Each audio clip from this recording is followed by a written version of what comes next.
Oi pessoal, tudo bom? Eu estou aqui mais uma vez para a gente fazer alguns comentários sobre os livros que eu publico, que eu edito e que eu compartilho com vocês. Hoje nós vamos falar de um livro muito importante para mim, que é esse aqui, Fechando os Olhos, Abrindo o Coração. Você pode encontrar com essa capa esse livro ou numa outra edição com essa capa aqui. Com essa capa você só encontra no Clube de Autores, tá? E com essa aqui você encontra aqui na PMI Store, que é a lojinha que trabalha todos os meus produtos, as coisas correlacionadas com os meus livros. Então eu vou ler um pedaço, na página 47. Nessa época aqui, esse livro eu comecei a escrever em 1993. Naquela época eu não tinha nenhum conhecimento sobre reptilianos, draco-reptilianos. Para mim tudo isso era fantasia, né? Como todo mundo acha, né? A grande maioria dos seres humanos acha. E esse trabalho desse livro eu fiz de uma outra forma. Eu fiz uma regressão, uma autorregressão a vidas passadas, porque eu li um livro americano que fiquei muito impressionado com o método e realmente me ajudou a entrar num outro padrão de vibração e gravar o que eu estava vendo naquele momento. E o resultado dessas gravações que eu tenho comigo até hoje resultaram nesse livro aqui. Uma história verdadeira de reencarnação no tempo de Jesus. Nesse trabalho eu pude ver muitas coisas inacreditáveis, ouvir, né, de uma forma muito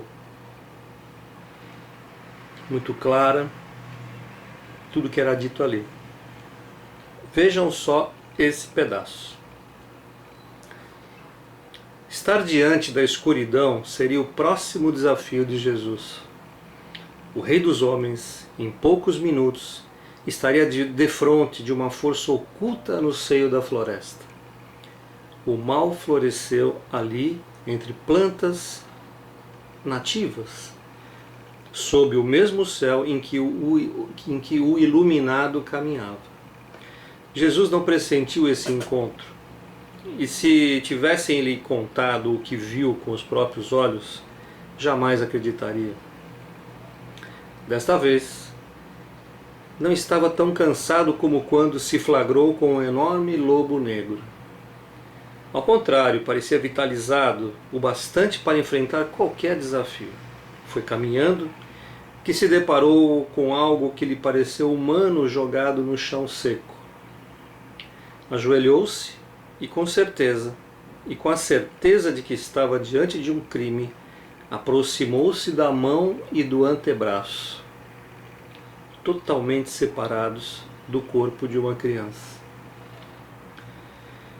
Estarrecido, quase não chegou a tocar com a mão direita a pele infante já enlameada em sangue.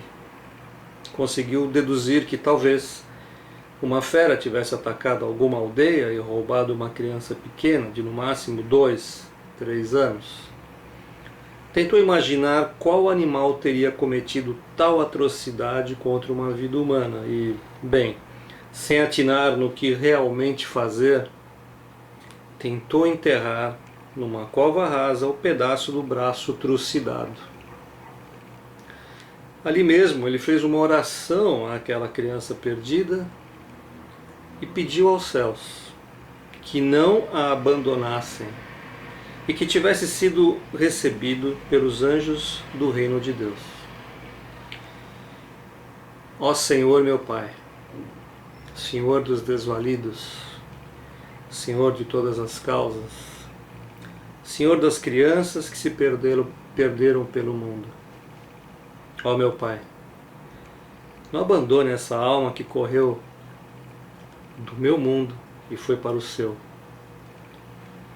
Não abandone a cria que levou o sorriso a seu pai e o carinho à sua mãe. Não abandone a vida que gerou meu pai na carne humana e que agora corre para perto de ti, longe do meu alcance. Proteja, meu pai, essa criança e que sua morte terrestre tenha sido feita sobre a vontade terrestre e nunca sobre a vontade de meu pai. Ilumine, ó Senhor, esta alminha pura que escorregou entre meus dedos e se perdeu na fúria dos animais. Perdoa, ó Senhor, a fúria dos incautos e que seja feita a sua vontade. Amém. Após a oração, o mestre chorou silenciosamente, como se um filho seu tivesse sido morto. Mas não se deixou levar totalmente pela emoção, erguendo-se. Respirou fundo e moveu-se em direção a um quadro que jamais gostaria de ver. Numa clareira próxima dali, ouviam-se risos, muitos risos. O outro som que Jesus percebeu era de origem animal. Urros ferozes como os dos lobos, mas antes os que estavam ali esperando por Jesus fossem lobos. Aos poucos, o quadro foi se formando no fundo da retina do mestre, que se escondeu inicialmente atrás de uma vegetação para não ser visto. Seu coração palpitava e os batimentos saltavam aos trambolhões à medida que presenciava uma das mais grotescas cenas que já viu. Os momos definitivamente eram criaturas abomináveis. Adoravam o Kashir, uma espécie de deus erudito e pagão, que pregava a morte e se intitulava Senhor das Trevas e da Sabedoria. Seus inimitáveis poderes transformavam homens em feras e feras em meio-homens, todos sob o seu poder. Arrastavam-se pelo chão e sua pele lembrava a humana, mas era rugosa e de tom marrom. Possuíam caninos desenvolvidos, muito afiados, e não se submetiam às ordens de ninguém que não fosse do reino de Kashir. Ele não se atreve apenas a olhá-los. Teve de presenciar vários sacrifícios humanos, oferendas de sangue para Kashir, que era representado por uma pedra esculpida na forma humana até a cintura, e dali para cima por várias cabeças de animais ferozes. Jesus não tremeu quando os viu triturar o que sobrou da criança por quem havia acabado de rezar. Com os dentes afiados e cheios de detritos humanos nos espaços vazios que os separavam, as bestas feras lamberam o sangue e devoraram a carne com a violência e a tenacidade digna das feras do Coliseu.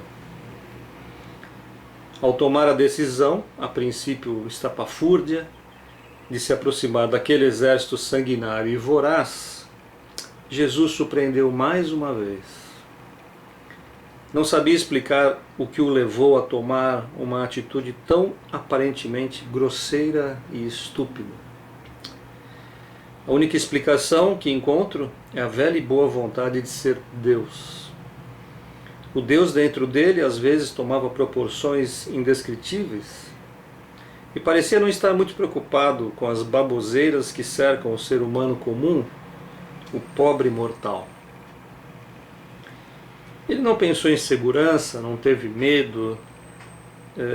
Tomado parecia não ser Jesus, o humano. Se Deus estava ali, dessa vez a transformação ocorreu na hora certa. Se sua inviolabilidade e integridade física estavam asseguradas, só ele poderia responder. Como de costume, achei que ele morreria. E agora com requintes de perversão. Jesus estava entrando numa espécie de consulado do demônio, mas de certa forma não estava lá muito preocupado.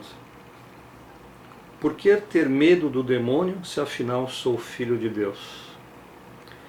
Deve ter pensado, só pode ter pensado assim, ou não daria um passo sequer diante daquela multidão de bestas feras, sentadas ao redor de uma fogueira, com vários restos de corpos humanos, rebelaram-se rapidamente, urrando e largando suas presas ao presenciar a chegada do homem.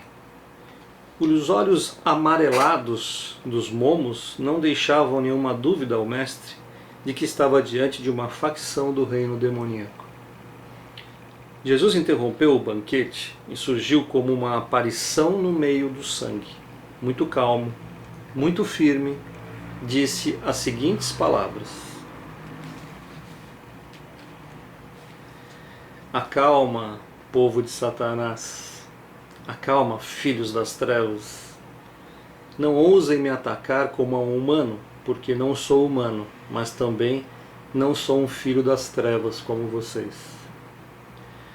Um momo feroz interrompeu a fala de Jesus e, com voz grosseira e arrastada, os caninos à mostra, a língua e os lábios de cão lambuzados de sangue das vítimas, perguntou: Quem é você?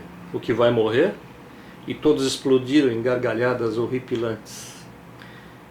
Jesus não respirou fundo, não piscou e parecia enclausurado em uma armadura invisível que o transformara numa alma indestrutível.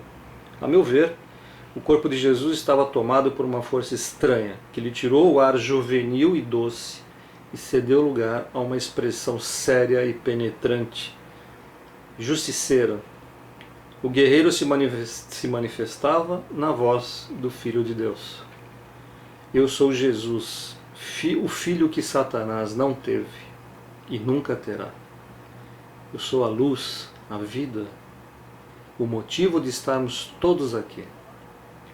Eu sou aquele que mostra o caminho, a luz da verdade e da vida. Eu sou Jesus Cristo, o Filho de Deus, o Criador dos céus e dos infernos, o Criador de tudo, e vocês não podem ser contra o Criador. Outro momo interrompeu bruscamente: Jesus, você não parece tão forte assim para nos meter medo? Comam esse estúpido ser, não o deixem falar mais nada, devorem esse ser humano cretino e inferior. Façam-no virar sangue e depois chupem o sangue desse tal de Jesus. As feras abocanharam Jesus primeiro pelas pernas. O ataque foi fulminante, preciso e violento. Consistia em rasgar os tecidos das coxas e arrancar a musculatura das pernas. Com golpes desferidos pelas patas cobertas de unhas, os momos fincaram seu ódio com garras de aço. Depois de tentarem arrancar as pernas do tronco, os braços que tentavam se defender foram perfurados pelos dentes sujos que se encravavam entre os ossos do braço e do antebraço. Presos e travados pelas dentuças, os braços foram jogados de um lado para outro. Por último, abocanharam seu ventre. 6 momos atacaram em conjunto, 3 de cada lado, tentando puxar para fora as vísceras do filho de Maria. Como dizer onde estava a mente do Jesus homem nesse momento? Como saber quem estava ali com ele, sustentando esse ataque assassino? Onde estava Deus? O fato é que o sangue que jorraria num ser humano normal estancou desde a primeira mordida.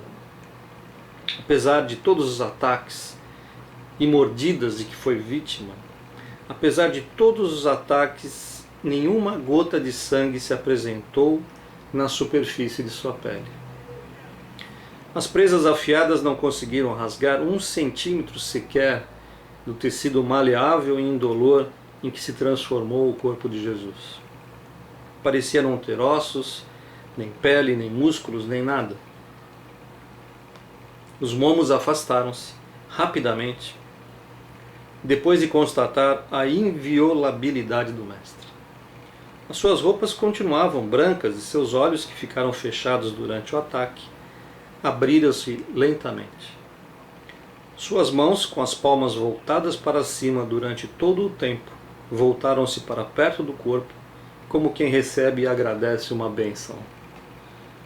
Jesus olhou para todos aqueles seres que agora estavam assustados com o que presenciavam, e riu, sorriu, e disse: é divertido brincar com aqueles que pensam ter garras e dentes afiados. É difícil conter algumas delas. Muitas fizeram cócegas no meu ventre, e outras puseram meus tendões no lugar. Agradeço a massagem aplicada. Comecem a abanar os rabinhos, pequeninos cães, porque é hora de partir. Vamos acabar com esses ataques furiosos de uma vez por todas. Observem, seus dentes vão cair agora. Já fizeram muitas vítimas no reino de meu Pai. Presas para quê? Se agora todos se alimentarão de folhas, de pastagem e de insetos, como os grilos, que existem em abundância por aqui. E por último, perderão as garras, para que nunca mais atentem contra ninguém no mundo de meu Pai. Senhor das Trevas, de onde estiver assistindo a esta cena, corra para algum lugar seguro lá das profundezas, onde meu Pai jamais vai procurá-lo. Se ficar na superfície, não terá chance de escapar da fúria de meu Pai, que te arrebentará nas rochas do mar, onde quer que você esteja. E vocês, voltem para suas cavernas, nas profundezas da terra, onde os homens não os acharão de forma alguma, e de lá não saiam nunca mais, para absolutamente lugar nenhum. Eu não os protegerei da fúria de meu Pai, caso ele os vir novamente sob um palmo deste chão que eu habito. Vão e deixem a terra em paz. Sem dentes e sem garras, os momos partiram correndo para o fundo escuro da floresta, e no seu interior ouviram-se gritos de horror, de medo e de fúria. Cristo havia violado um reinado e sabia disso. Continuar sua caminhada de fé seria um fato cada dia mais difícil, sem que houvesse o mínimo de intervenção do lado trevoso, subterrâneo e perverso do mal.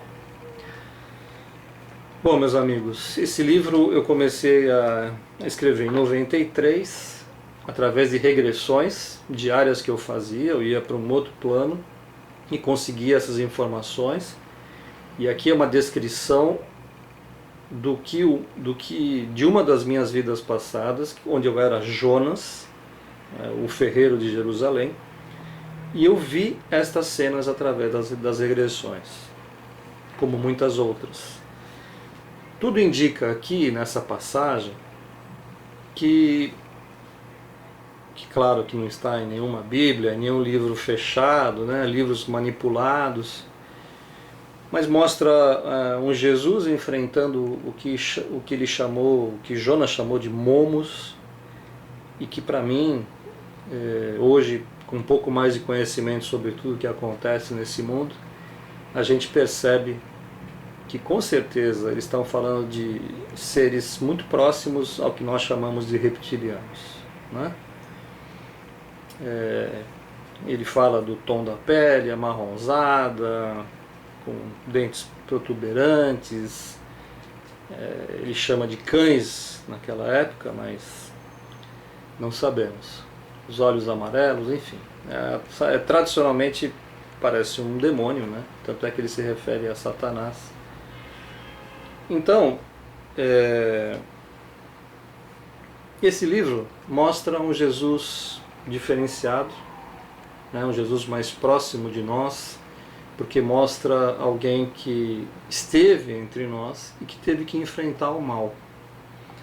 Esse livro mostra também as pessoas que detestam o trabalho que eu faço, e eu sei por que detestam, porque são ligadas a facções do mal, e isso é a verdade.